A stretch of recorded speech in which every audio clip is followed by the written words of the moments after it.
Hello, friends. Hi.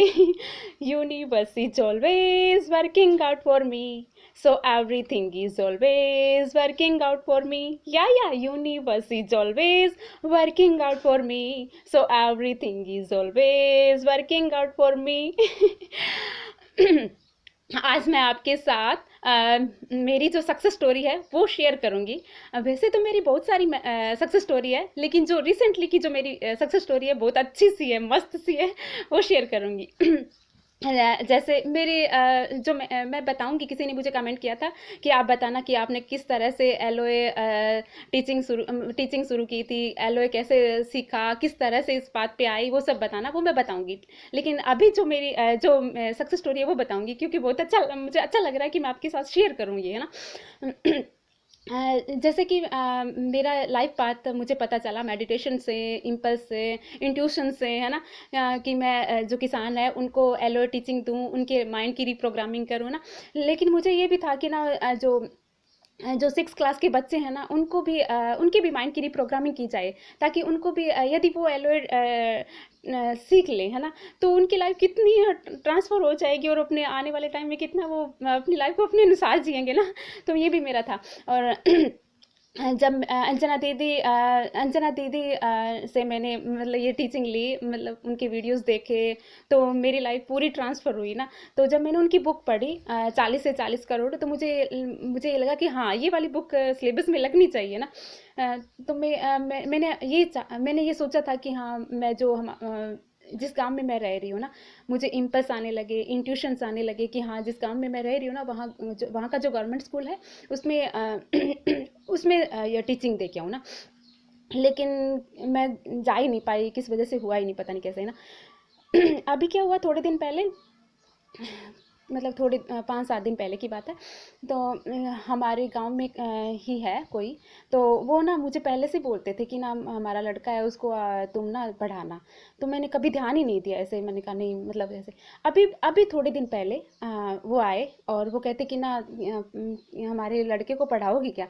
तो मैंने उनको बोला, मैंने कहा हाँ पढ़ाऊंगी, मैं मैथ साइंस हिंदी ये सब नहीं पढ़ाऊंगी, मैं कुछ अलग ही पढ़ाऊंगी, भेज देना, है ना। क्योंकि मैं चाह रही थी कि मैं 6 क्लास के बच्चे उनको ये सब टीचिंग दूँ। तो वो लड़का आया, छोटा सा बच्चा, मतलब 7th क्लास का है, और 12 साल का लड़का। मैंने उसको पहले दिन जैसे टीचिंग देनी शुरू, मतलब बेसिक बताना शुरू किया ना, जैसे थोड़ी देर बताया कि हाँ ये जो मैं बता रही हूँ ये क्या है, ऐसे थोड़ा बताना शुरू किया ना। तो ऐसा हुआ कि ना वो इतना मतलब रोने लग गया, मतलब बहुत रोया, रोता गया। मतलब मैंने एक घंटे तक उसका सेशन लिया, 1 घंटे तक वो रोता ही गया, मतलब रोया ही रोया। क्योंकि ना मतलब मैं ये बता रही हूँ कि जैसे बच्चे हैं ना, बच्चे पेरेंट्स और चिल्ड्रन के बीच में इस तरह से पेरेंट्स अपने बच्चों से इतनी एक्सपेक्टेशंस रखते हैं ना, इतनी उम्मीद रखते हैं कि वो देखते नहीं कि हमारा बच्चा चाहता क्या है ना। और टीचर्स भी, है ना। और इस वजह से ना बच्चा वहाँ से तो फ्रस्ट्रेशन उसके आने लगती है ना, वो फ्रस्ट्रेटेड हो जाता है, और उस लाइफ में चारों तरफ से वो वैसे ही, मतलब वैसे ही सिचुएशन उसकी बनती जाती है उस वजह से, है ना।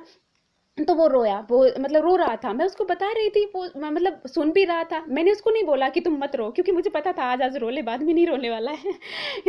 सब उसके निकल रहा था, जैसे मैं बता रही थी अपने आप निकलता जा रहा था, रो रहा था। हालांकि मैं उसको ना थोड़ा, मतलब मैं देख रही थी कि मतलब कुछ मतलब बंद करता है क्या रोना है, मतलब मैं उसके सामने थोड़ा डांस करने लगी, देखो मैं इस तरह से डांस भी करती हूँ ना।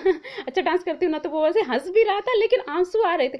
मतलब इतना प्यारा बच्चा, 12 साल का, इतना क्यूट सा, मतलब कमल के जैसा बच्चा, और मतलब रो ही जा रहा था ना।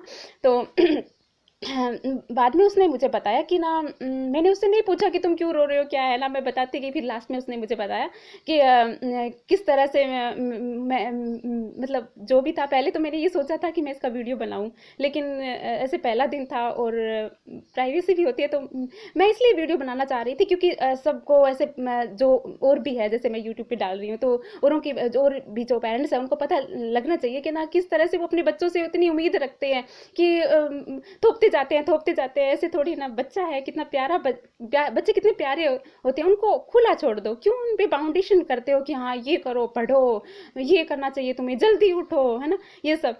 तो बहुत सारी बातें बताई उसने कि किस तरह से पेरेंट्स की भी उम्मीदें हैं, ऐसे बोलते रहते हैं ना, टीचर्स भी। इवन यहाँ तक कि उसने बताया कि हमारी क्लास के अंदर 42 बच्चे हैं और सब मुझे ऐसे बोलते रहते हैं कि तुम तो ऐसे ही हो, तुम कुछ नहीं करते, तुम बोलते भी नहीं हो, ऐसे है ना, दब्बू टाइप के ऐसे हो। तो वो रो रहा था, मतलब बताते बताते भी मतलब बेचारा रो रहा था ना। अम, फिर मतलब अब तो मैं उसको कुछ दिन हो गए, 7-8 दिन हो गए, टीचिंग देती हूँ उसको, एलओए की टीचिंग देती हूँ उसको। मेडिटेशन कैसे करते हैं वो भी करवाती हूँ। ग्रेटिट्यूड वॉक के बारे में बताया, एफर्मेशन भी उसको लिख के दी है ना। तो अब क्या हुआ कि उसने मुझे मतलब जब मैंने टीचिंग देनी शुरू की ना, तो तीसरे या चौथे दिन उसने मुझे बताया कि ना उसने साइंस का कोई प्रोजेक्ट था, वो तैयार करना था, और उसने पूरा 1 महीना लगा दिया था उस साइंस प्रोजेक्ट को तैयार करने में। और उसने मुझे, वो बहुत ज़्यादा खुश था, वो कहता कि मैं बहुत ज़्यादा खुश हूँ क्योंकि मेरा जो प्रोजेक्ट है वो सिलेक्ट हुआ है, पूरी क्लास में मैं फर्स्ट आया हूँ। तो यार वो इतना अच्छा टैलेंटेड बच्चा, मतलब कैसे, मतलब हम उसको ऐसे कह सकते हैं कि वो दप्पू है, या ऐसे कैसे हो सकता है? हमारे भारत का ही क्या, हमारे पूरे भारत विश्व का भविष्य ऐसे कैसे रो सकता है ना। तो मैं ये बता रही हूँ कि मैंने मैनिफेस्ट किया था कि मैं ये जो दीदी की ये बुक है, 40 से 40 करोड़ बुक है, मैं चाहती थी कि ये मैं बच्चों को 6 क्लास के जो बच्चे हैं उनको पढ़ाऊँ। तो दूसरे जब मैंने उसको पढ़ाना शुरू किया, पहले दिन वो रोया था, 1 घंटे तक रोया था ना। दूसरे दिन जब वो आया ना, तो उसने ये बुक देखी, मतलब अपने आप ही ये हुआ मेरे ना। तो उसने कहा ये 40, टाइटल देखा 40 से 40 करोड़, तो वो कहता ये क्या है? मैंने कहा ये बुक है, बहुत अच्छी बुक है ना, इसी से मैंने सीखा है ना, ये मेरे गुरु है, अंजना दीदी है ना। तो उन्होंने कहा कि ना आप मुझे ना ये पढ़ाओ, मुझे इसके चैप्टर वाइज मुझे पढ़ाना शुरू करो, मैं इससे पढ़ूंगा ना। तो मैं यही तो चाहती थी, मैं चाहती थी कि ये बुक सिलेबस में लगे, है ना। तो मैं इसलिए चाहती थी क्योंकि इसमें 13 चैप्टर है और बहुत ही अच्छी तरह से दीदी ने इसमें एलओए के बारे में बताया हुआ है। तो मैं उसको बता रही हूँ और वो बहुत खुश है, अच्छा मतलब चल रहा है, उसकी जल्दी सक्सेस स्टोरी आने वाली है। इसके अलावा एक ना एक 12th क्लास की लड़की भी है जिसको मैं टीचिंग दे रही हूँ एलओए की। वो भी इस तरह से ही आई थी, है ना। क्योंकि वो 10th में मेरिट होल्डर रही है और अब उसके 12th में मतलब बोर्ड के एग्ज़ाम है। तो वो एक दिन मुझे मिली, जैसे घर पे आई थी अपनी मम्मी के साथ। तो ऐसे उसकी मम्मी ऐसे ही लेके आई, कहती सारा दिन पढ़ती है और थोड़ा सा ऐसे माइंड को डाइवर्ट करने के लिए हमने सोचा चलो इधर चले जाते हैं ना। तो आई तो मेरी मम्मी ने कहा इसको थोड़ा बताओ कि मतलब ऐसे डिप्रेशन में थोड़ी ना रहते हैं स्टडी को लेके। तो मैंने उसको बताया तो वो कहती कि हाँ मैं आपसे रोज़ाना टीचिंग लिया करूँगी। तो जो लड़का है जो 7th क्लास में है, वो हमारे गवर्नमेंट स्कूल में ही पढ़ता है। जैसे ही उसको छुट्टी होती है 4 बजे वो मेरे पास आता है, मैं उसको रोज़ टीचिंग देती हूँ। और वो 12th क्लास वाली जो लड़की है वो शाम को 6-6:30 बजे आती है, उसको भी मैं टीचिंग दे रही हूँ। और मुझे बहुत ज़्यादा खुशी होती है। एक दिन मेरे साथ ये हुआ कि जैसे मैं कहीं गई हुई थी, मतलब अपनी दादी से मिलने के लिए गई हुई थी। तो एक दिन मैंने उनको टीच नहीं किया था। तो वो लड़की है, वो हमारे घर के मतलब पास में ही रहती है। तो मैं मतलब मैं वहाँ से आई शाम को सिटी से अपनी दादी से मिल के। तो अपने तो खुश रहते हैं, तो मैं ज़ोर ज़ोर से ऐसे बोल रही थी, गाने गा रही थी। और थोड़ी देर बाद में वो लड़की हमारे घर आई। वो कहती कि दीदी मैंने आपकी आवाज़ सुनी और मैंने कहा दीदी आ गए। और वो बहुत खुश थी, हैप्पी थी, वो तो खुश रहने लगी, मतलब वो ज़्यादा ऐसे पहले से बहुत चेंज आ गया। वो भी ऐसे फ्रस्ट्रेटेड थी कि हाँ स्टडी को लेके ऐसे ना, सेम सिचुएशन थी। 7th क्लास वाला लड़का था और 12th, मतलब सेम ही, टीचर्स की एक्सपेक्टेशन, पेरेंट्स की, है ना, ये सब था ना। अब चेंज हो रहा है उनके बीच में। तो मुझे बहुत ज़्यादा अच्छा लगता है यार कि ना, जब हमारी कोई आवाज़ सुन के भी हमसे मिलने के लिए आ जाए ना, तो तब हमें ऐसे सोच लेना था कि हम सही ट्रैक पे है ना। तो इस तरह से मुझे बहुत अच्छा लगता है कि मैं ना, मतलब जो बच्चे हैं, मतलब ये मेरी सक्सेस स्टोरी है कि मैंने सोचा था कि मैं बच्चों को टीचिंग दूं ऐसे, है ना। और भी आगे बताऊंगी कि हम पेरेंट्स है ना, ये इवन टीचर्स भी है ना, वो बहुत उम्मीदें रखते हैं बच्चों से, मतलब ये सोचते हैं कि ये सारा दिन पढ़े या ये करे वो करे। अरे बच्चे, उनका भी है, उनको खुला छोड़ दो बस, क्यों उनको ऐसे बोलते रहते हो, है ना। तो ये मेरी सक्सेस स्टोरी थी। मैं बहुत हैप्पी हूँ, खुश हूँ, मतलब उनको भी मैं टीचिंग दे रही हूँ। और मैं जो स्टूडेंट्स है, जो फार्मर्स है, उनसे मैं पैसे नहीं लेती हूँ। हाँ, जो जनरल लोग मेरे पास आते हैं उनको मैं एलओए की टीचिंग देती हूँ, तो हाँ उनसे मैं पैसे लेती हूँ, उनसे मैं फ़ीस लेती हूँ, लेकिन उनसे मैं नहीं लेती हूँ। और मुझे बहुत अच्छा लगता है गाइज।